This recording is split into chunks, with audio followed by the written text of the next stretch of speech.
it's Thanksgiving. And my family would probably have an argument over which is my actual favorite holiday, Thanksgiving or Christmas. Thanksgiving because I get to cook like mad. Christmas because I get to decorate like crazy. But we're going to do Thanksgiving right now. What about the sweets for Christmas? Oh, yeah, I do make a lot of sweets for Christmas too. You're right. Anyway, I'm making pumpkin pies.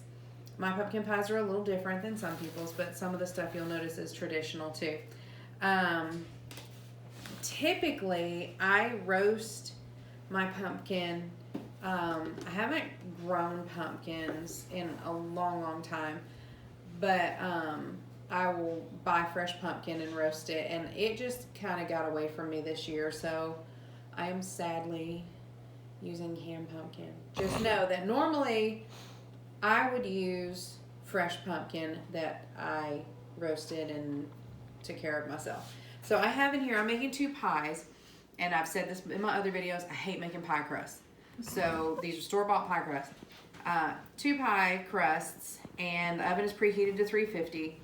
2 cans of pumpkin, or I would use 4 cups of fresh pumpkin. And pumpkin can be pretty sweet, so I'm adding half a cup of white sugar and a half a cup of brown sugar. And I'm telling you right now, I think that brown sugar, and it's loosely packed, by the way. I think that brown sugar just brings out the flavor of pumpkin like you would not believe. So much better than just using white sugar. So, there we go. Half a cup of brown sugar. I've got 4 eggs. The best part about pumpkin pie, when you make it, is you literally can just throw everything in there, stir it up, and go. Personally, believe it or not, I don't like pumpkin pie. I'm not a big fan of these kinds of custardy pies anyway, but I love my buttermilk pie. Yeah. That recipe is already posted. Yes, Abigail loves Mom's buttermilk pie too. So I've got 4 eggs, and I'm going to go ahead and mix this mixture up just a little bit, and then I'll show you the spices that I add, and I also add evaporated milk like a lot. And you can change this up and do a mixture with cornstarch and heavy cream, and that would make a really fluffy pie too. The evaporated milk is just easy. So sometimes you got to cut yourself some slack at Thanksgiving. I've already made a buttermilk pie and a pumpkin pie. I've got 2 more pumpkin pies in the oven. Not pumpkin, sorry, pecan. I've made a buttermilk pie and a pecan pie, and I've got 2 more pecan pies in the oven. And trust me, my people will eat every bit of this. So, 2 cans of evaporated milk. You can cut this recipe in half if you're not going to need this many pies, but I need this many pies. Aaron, do you like pumpkin pie? He doesn't like pie. That's right. Abby said you don't like pie. You're going to eat pumpkin pie. Okay. So I'm going to stir this a little bit too because I don't want to slosh it after I add my spices. And I add a lot of spices. The reason I like making pumpkin pies, aside from the fact that my guys love them. See, I know I sloshed, but I don't want to slosh with my spices in there. I don't want my spices to slosh out because there's a very specific way that those spices have got to taste in there. But anyway, I like making my pumpkin pies because they smell amazing. Holy buckets. My sweet girl, who is doing my recording right now, when she got home yesterday, she hugged me and she said, "You smell like Thanksgiving," because I'd already been baking. And that's kind of the way these pumpkin pies make me feel, is they smell like Thanksgiving.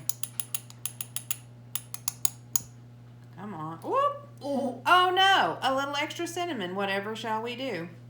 I guess we'll have a little extra cinnamon, won't we? So this is 2 teaspoons of cinnamon. You could go as far as to add a tablespoon of cinnamon if you really like cinnamon, but I'm adding a lot of other flavors, so I'm only adding 2 teaspoons and an oops of cinnamon. Salt, 1 teaspoon of salt. Yes, you should measure your stuff and not measure it over your bowl. Whatever. I'm adding a teaspoon of vanilla. Oh yeah, I forgot. I have to open a new thing of vanilla because I used up yet another bottle of vanilla yesterday. Why does that not surprise me? Teeth come in handy, y'all. You couldn't Just hear don't it, but- taste that.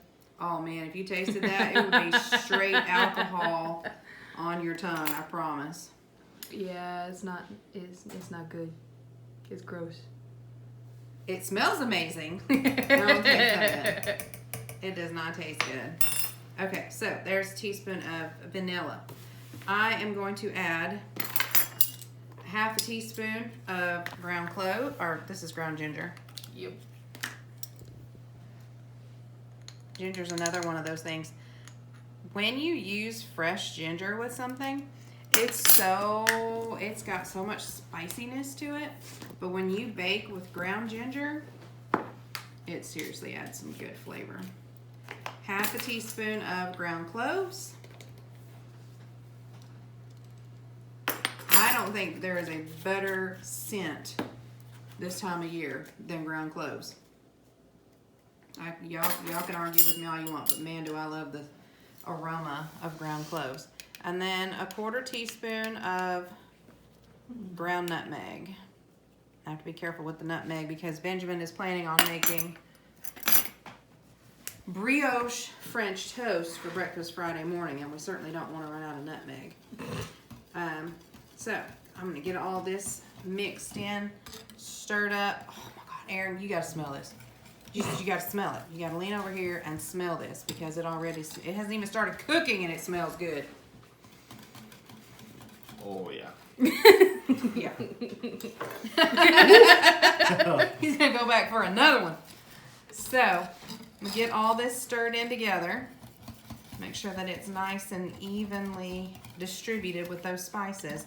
That's the most important part of making pumpkin pie, is getting all of your spices.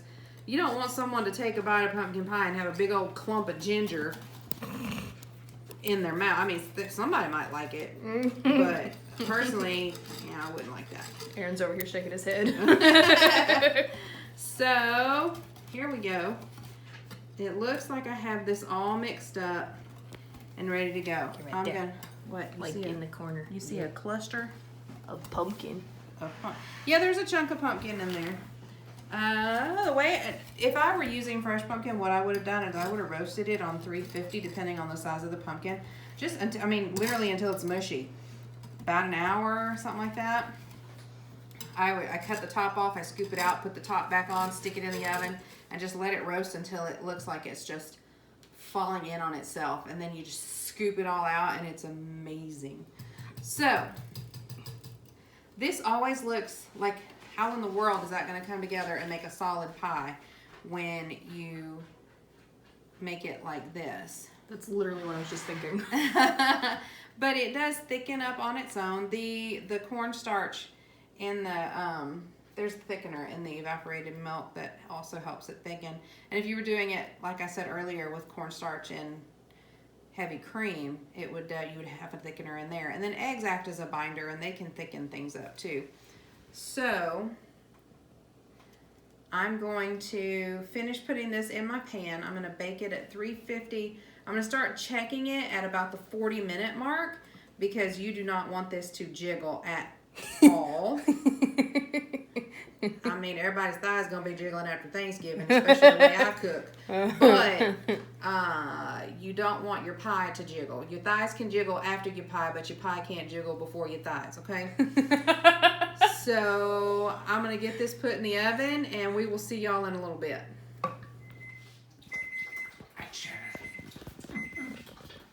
What? Okay. Alrighty. I have 2 perfectly done pumpkin pies. Y'all look at that.